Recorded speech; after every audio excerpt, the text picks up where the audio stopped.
En esta teoría hablaremos sobre la gestión de proyectos. ¿Qué es un proyecto? Un proyecto es un esfuerzo temporal que se lleva a cabo para crear un producto, un servicio, un resultado único. También podemos decir que es la división de un problema inicial en trabajos o tareas más sencillas, lo que permite lograr manejar la complejidad del software que se debe desarrollar. Entonces, justamente la gestión de proyectos de software se basa en 4 aspectos: planificación, dirección, organización y control. ¿Cuáles son las características con las que cuenta un proyecto? Un proyecto es temporal, que significa que tiene un comienzo y un fin definido. El fin se alcanza cuando se han logrado los objetivos del proyecto o cuando queda claro que los objetivos no se pueden alcanzar. Tiene un resultado que puede ser productos, pueden ser servicios o algún resultado único, que su elaboración es gradual, que se va desarrollando en pasos y va aumentando mediante incrementos. La administración efectiva de un proyecto de software se debe enfocar en lo que se denominan las 4P: personal, producto, proceso y proyecto. Y lo decimos de esa manera porque justamente el orden no es arbitrario. ¿Por qué? Porque el personal o el recurso humano es el elemento más importante. Es el que realiza el esfuerzo del proyecto. Entonces, el equipo de dirección de proyecto debe identificar a los interesados, determinar sus habilidades y expectativas y gestionarlo para asegurar un proyecto exitoso. Luego viene el producto. El producto de software, como ya sabemos, es intangible. A veces es difícil ver el progreso del proyecto, por lo que es imprescindible lograr un buen producto, planear el proyecto, establecer los objetivos y el ámbito del producto, considerarse soluciones alternativas, identificar restricciones técnicas y administrativas, etc. Luego viene el proceso. El proceso es el que proporciona el marco de trabajo donde se va a establecer el plan detallado para el desarrollo de software. Y por último viene el proyecto. Los proyectos de software se planean y controlan debido a una razón importante, principal. Es la única forma conocida para manejar la complejidad. Para evitar el fracaso del proyecto, se debe evitar un conjunto de señales de advertencia que son comunes en todos los proyectos y entender cuáles son los factores de éxito cruciales que conducen a una buena administración de proyecto.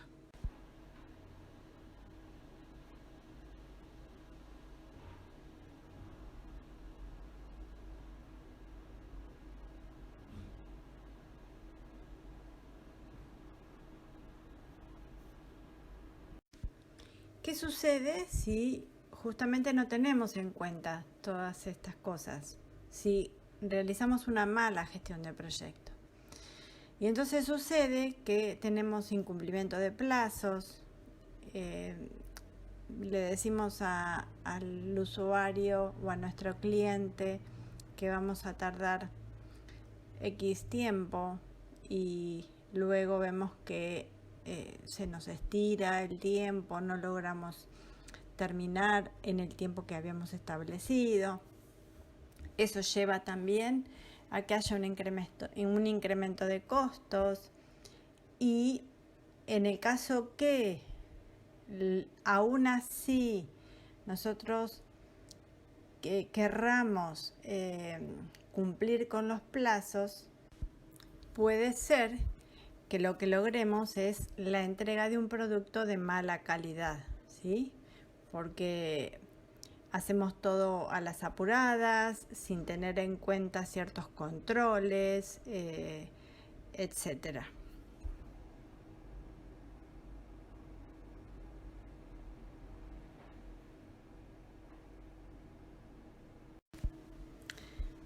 Los elementos claves de la gestión de proyecto son entonces las métricas y las estimaciones, que es un tema que veremos más adelante. Luego vamos a ver el tema de la planificación, que forma parte de esta teoría. Por un lado, vamos a ver cómo planificar a nuestro personal, cómo organizar al personal de nuestro equipo, cómo vamos a planificar de manera temporal al proyecto. Luego tenemos que tener en cuenta los riesgos, ¿sí? Vamos a hacer un análisis de riesgo, tema para una próxima teoría. Y luego, y muy importante, realizar un seguimiento y un control de todo el proyecto. Fíjense entonces que la gestión de proyecto cubre todo el proceso de desarrollo, desde el inicio hasta la entrega del producto terminado, incluso su mantenimiento, hasta que es obsoleto el producto y lo dejamos de mantener y no se trabaja más con él.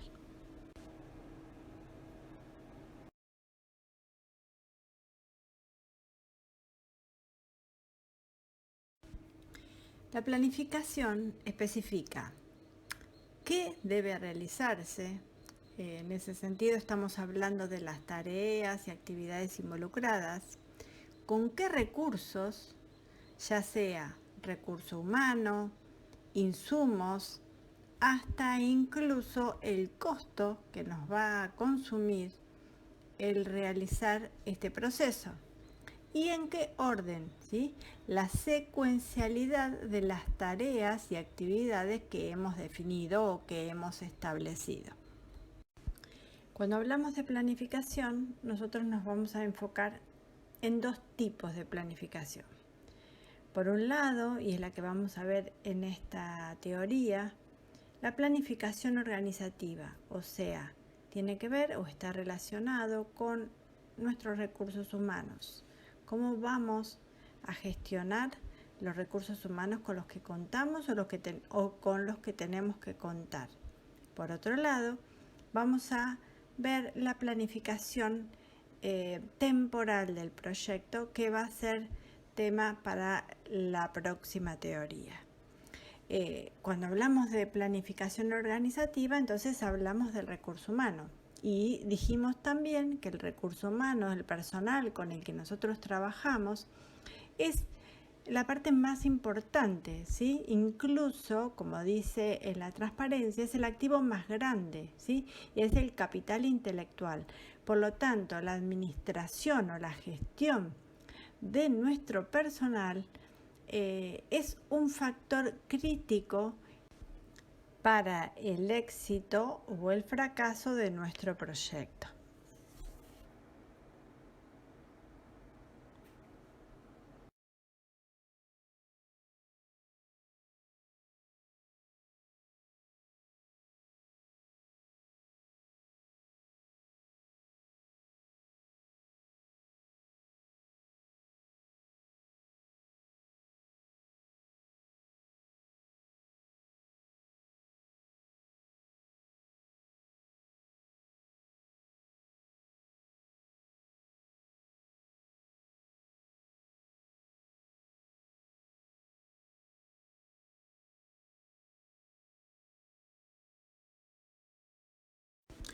Los participantes de nuestro proyecto van a ser los gerentes ejecutivos, que son los que definen los temas empresariales, aquellos aspectos del negocio que influyen en el proyecto.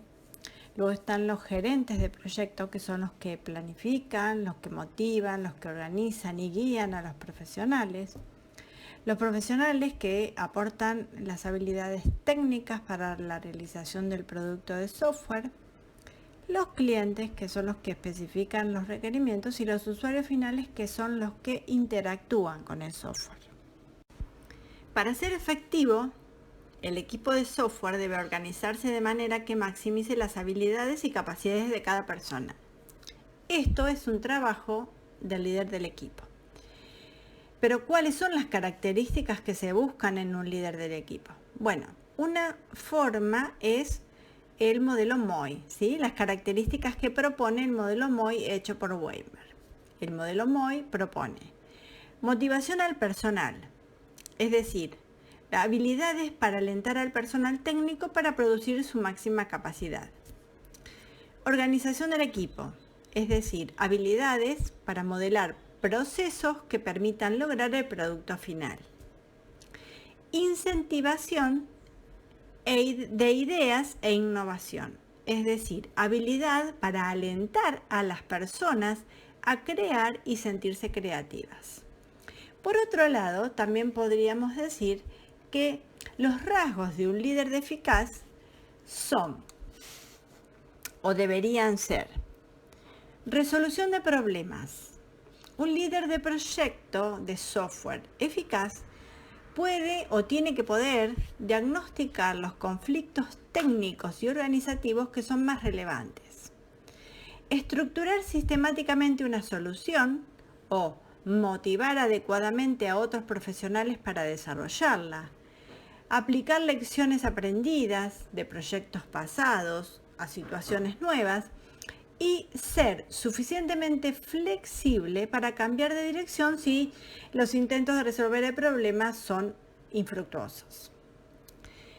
Otro rasgo sería identidad administrativa.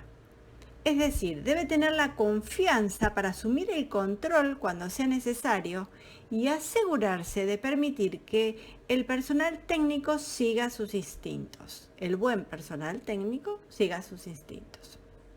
Otro rasgo es el logro. Un líder competente debe recompensar la iniciativa y el logro para optimizar la productividad de un equipo de proyecto. Debe demostrar además, mediante sus acciones, que no se castigará por correr riesgos de manera controlada.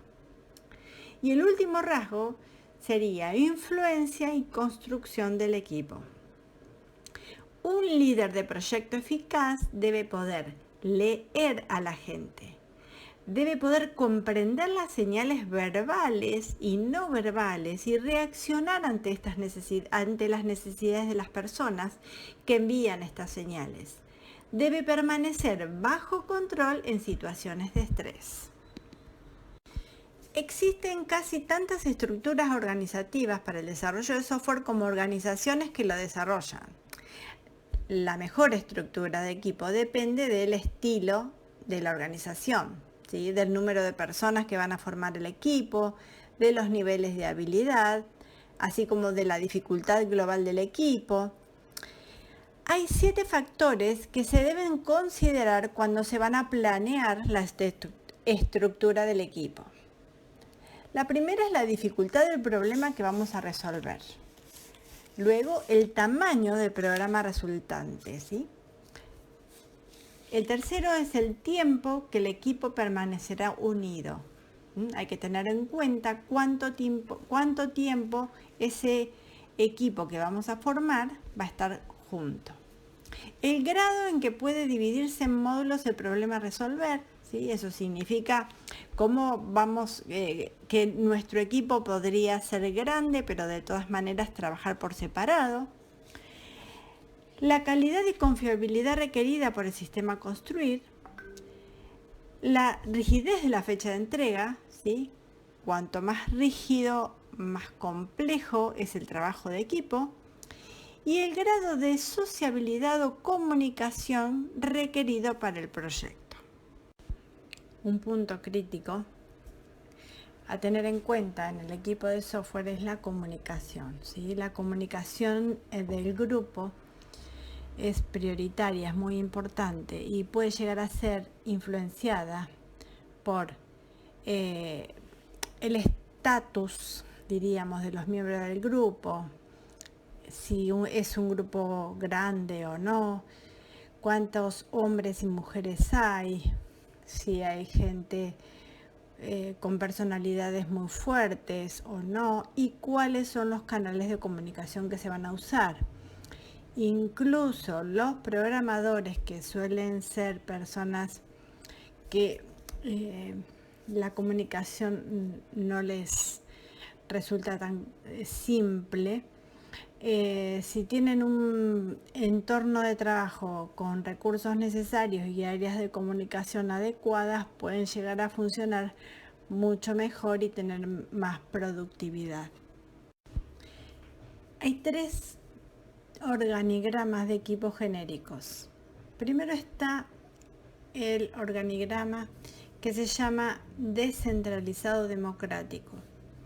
Este equipo no tiene un jefe permanente, se nombran coordinadores de tareas a corto plazo y se sustituyen por otros cuando cambia la tarea.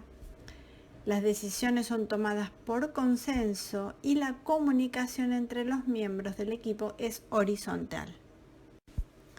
Luego está el descentralizado controlado. Este equipo tiene un jefe definido que coordina tareas específicas y además tiene jefes secundarios que tienen responsabilidades sobre ciertas subtareas. La resolución de problemas sigue siendo una actividad del grupo, pero la implementación de soluciones se reparte entre los subgrupos por el jefe del equipo.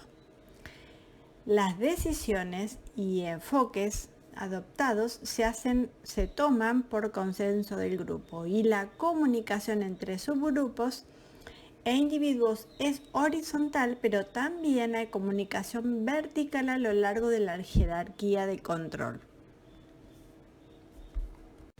Por último está el centralizado controlado, donde el jefe de equipo se encarga de la resolución de problemas a alto nivel y la coordinación interna del equipo.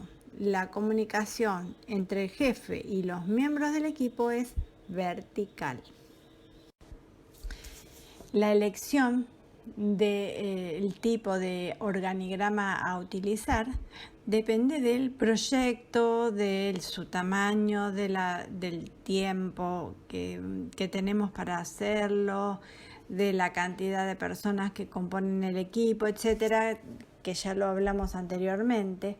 Pero hay ciertas sugerencias que se pueden hacer, como por ejemplo que una estructura centralizada realiza tareas más rápidas, ¿sí? y es la más adecuada para manejar problemas sencillos. Por otro lado, los equipos descentralizados generan más y mejores soluciones que los individuales. Por tanto, estos equipos tienen más probabilidades de éxito en la resolución de problemas complejos. Además, la estructura descentralizada democrática es la mejor para problemas difíciles. Y por último, como el rendimiento de un equipo es inversamente proporcional a la cantidad de comunicación que se debe entablar, los proyectos muy grandes son mejor dirigidos por equipos con estructura centralizada controlada o descentralizada controlada, donde se pueden formar fácilmente subgrupos. Y por otro lado, el tiempo que los miembros del equipo vayan a vivir juntos, o sea, el tiempo que va a durar el proyecto, afecta la moral del equipo. Entonces, los equipos del tipo descentralizado democrático producen una moral más alta y más satisfacción por el trabajo y son, por lo tanto, buenos para equipos que permanecerán juntos durante mucho tiempo.